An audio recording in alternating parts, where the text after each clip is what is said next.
And persons, welcome back to another video. Today we'll be talking about pyro weapons and how good each of them are with your friendly pyro main, aka me.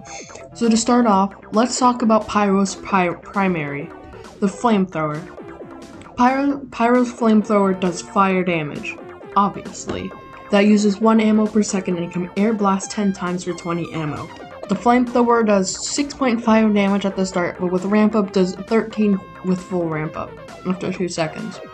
Air blasting as pyro can reflect projectiles like soldiers' rockets, demos, stickies and pills, and arrows from huntsman and medic, and does mini crit damage to anyone it hits. But can also put out teammates that are on fire for 20 ammo, but also gives you back 20 health for doing this. Afterburn is a thing. It does 4 damage a second and lasts for 10 seconds, and Afterburn reduces medigun healing and shield by resist by 20%, which is something I learned while writing the script. So stock weapons are usually the best for anything needed except for melees. The flamethrower is a good and reliable flamethrower, and it's what pyro is all about. The backburner does the same things as stock, except it costs more ammo to air blast, making it 50 and lowering the number of times you can air blast to 4. The weapon also does guaranteed crits from behind, melting a heavy in like 3 unbroken seconds. So you'd think people who'd use the backburner would be off on their own and being a less sneaky spy. Well, when I use it for enemies running away, which isn't as effective as just using stock, and as you can get more air blasts and surprise attack enemies the same way, allowing you to kill a couple before running away or dying. So overall, the backburner isn't worth using if you're not flanking, or if you can't flank. The next flamethrower is the Degreaser. The Degreaser gives you a faster switch speed, so you can combo with the reserve shooter, any of the flare guns, or the Extinguisher. The downside to using this is that you only have 8 air blasts as they require 24 ammo to use, and Afterburn does 66% less damage, which is 1 damage a second. That makes it the worst flamethrower if you're fighting groups of enemies, as since you need Afterburn to keep that damage coming. This flamethrower makes it so you do less damage unless you're fighting 1 or 2 people, as you can continuously give them damage. Overall, I don't know why people use it if they aren't trying to combo. The next flamethrower is the Detonator. The Flog gives you guaranteed crits after you deal 300 damage. To activate, you must taunt. The downside is no air blasts. To quote Lazy Purple, do you know how many problems air blast solves? You don't know how hard it is to pyro without air blast. You could use the Man Melter to still put out your team, but that isn't the best choice ever. That isn't even a choice. Whenever I use the Flog, I get so tunnel vision and gain 300 damage, and when I get there, there's no time to use it. Overall, don't use it if you care about anyone but yourself, or you're playing MVM and fighting tanks, which is pretty specific when you're playing TF2. The last flamethrower is the Dragon's Fury. The Dragon's Fury is a big flare gun. Instead of having 200 ammo, it has 40 and only uses 1 for each shot and 5 for each air blast. Instead of having a constant stream of fire, it shoots a fireball that does 75 damage if the target is burning. Base, it does 25. So if you get 2 shots off, you do 100 damage, not even enough to kill a scout, but would be faster if you hit more shots, which the firing speed is pretty fast. This weapon is the best to kill clueless players, as this weapon is more flank heavy and requires more aim. Overall, just use any flare gun. They go farther and more useful than this. If you know how to use it, it's so fun. Just deleting people. Alright, so on the leaderboard, I have stock in first, then the Degreaser, then the Dragon's Fury in top 3. The 4th is Flog, and 5th is Backburner. The top 3 are the only ones worth using. As for secondaries, Pyro has 10, 4 flare guns, 3 are shotguns, and 2 are contract items. The flare gun is a projectile that does 30 damage from afar with no fall off and does 8 seconds of afterburn for 4 damage a second and does a little bit of knockback. On second hit, or anyone on fire, it does a crit for 90 damage. It can also be fired in water, but you probably won't use it to rely on damage in water. It fires one shot and reloads with 16 ammo in its reserve and can reload when not active. Overall, a really good secondary. The detonator is the same as the flare gun, except you can detonate it whenever you left click if the flare hasn't disappeared.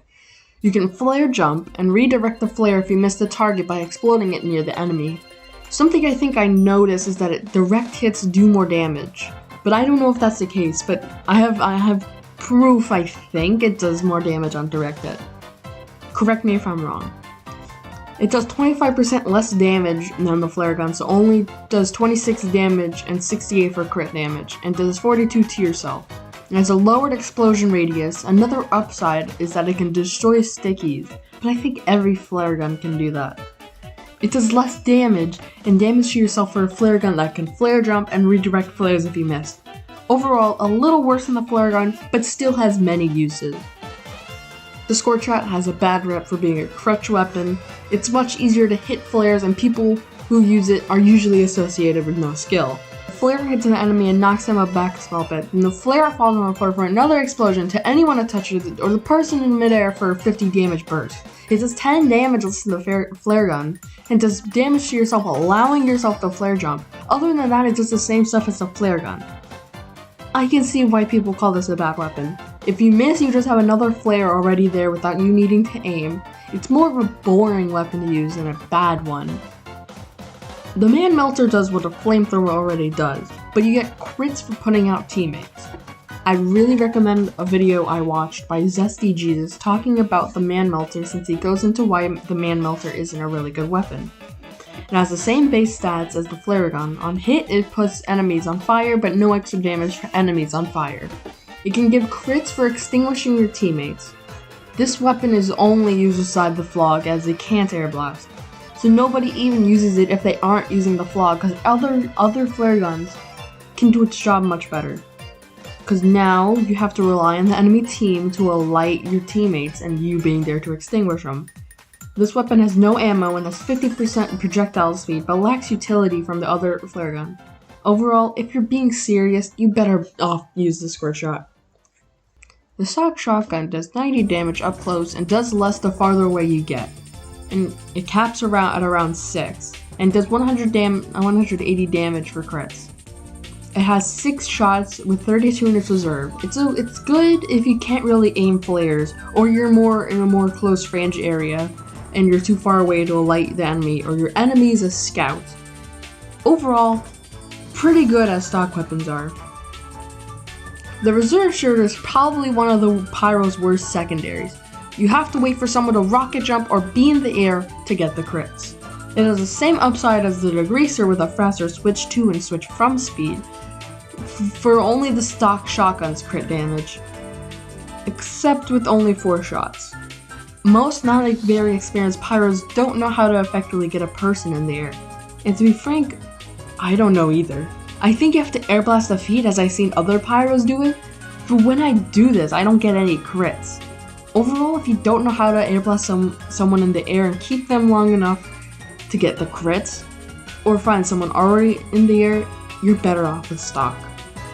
The panic attack does 108 damage up close and 6 far away, and 206 crit damage with more pellets that become more inaccurate the more you shoot, and has a faster deploy time. Overall, on par with stock, but stock's a little better to use in my opinion. Now it's time for the contract items. Both contract items are bad, but one, no. The thermal thruster boosts you around the map with a boost forward, and if you land on someone, you do 86 damage, or if you miss the person, you just knock them back. Overall, decent in open maps. Other than that, there's no point using. The gas passer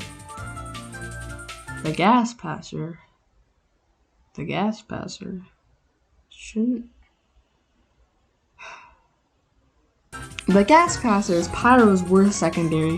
When it's charged, you can throw it, and anyone that steps in the gas cloud, they're gonna set on fire with any damage. The problem is the flare guns can can do this, especially with the Detonator to fight groups. Another problem is that you have to do 100 damage or wait 16 or so seconds for it to charge, for something that the flare gun can already do. Overall, just don't use it unless you're playing MVM. It's OP in MVM.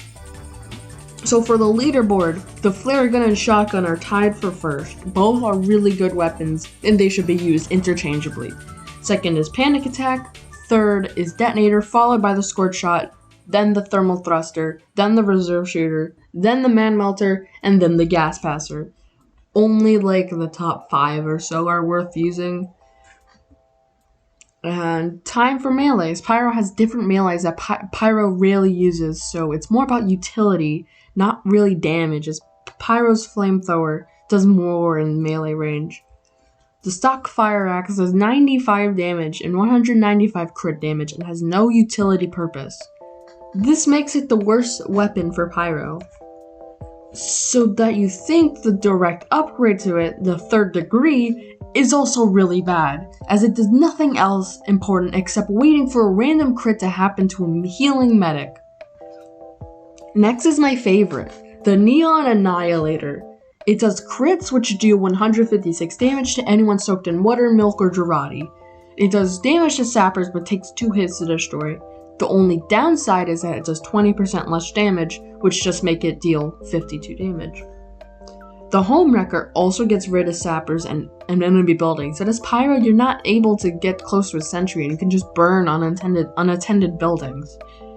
And deal 25 and you deal 25% damage less, making it deal 49 damage and 145 crit damage. Overall, it's down to personal preference, like this entire video, to whatever you prefer to use. I like to use the Neon Annihilator. The Extinguisher is a combo weapon that deals many crits to enemies on fire and does more damage the more time afterburn is left. Every kill gives you a speed boost. It does 33% less damage, so it only does 44 damage and 131 crit damage, and has a slower switch to speed. It also extinguishes enemies that you hit on fire. This weapon is really good and really fun if you know how to combo. Overall, good melee. Pyro is another good melee. It makes you 50% faster and 25 health per kill, but you will get 20 for extinguishing, so it's not really upside I care about. The downside is that having this out in a fight for more than a second is basically death. Overall, good melee for the speed. The Back Scratcher goes with the flank Pyro, or there's no other healing sources besides health packs. It gives you 25% more damage, so it does 82 damage and 224 in crits. So good for flank Pyro since they can get closer without dying. The downside is 75% less healing for medics and dispensers. So unless you're helping your medic get Uber, you shouldn't have it out when a medic is healing you. Overall, another good melee. Oh my god, oh god, this thing's next, oh fuck. The Sharpened Volcano Fragment sets targets on fire for 25 damage. Just use the Flamethrower, it's more effective and more damage in this range. Don't ever use this! Moving on. The next weapon is the Hot Hand. It's more of a meme weapon than an actual weapon. It does 2 hits and you get a short speed bonus per kills. You're probably not going to get any use out of it or get close enough, so it's like the holy mackerel. Overall, lol. I think that's it. The final melee leaderboard is the Power Jacked, Neon Annihilator / Home Wrecker, Back Scratcher, Extinguisher, 3rd Degree, Fire Axe, Hot Hand, and the one we shall not name. Hopefully you enjoyed this video. It was just basically my opinion on every Pyro weapon from Pyro main POV. And this, always, is my opinion. Don't get pissy in the comments. Just comment anything I got wrong. Thank you peoples and persons for watching this video. I'll see you guys in the next one.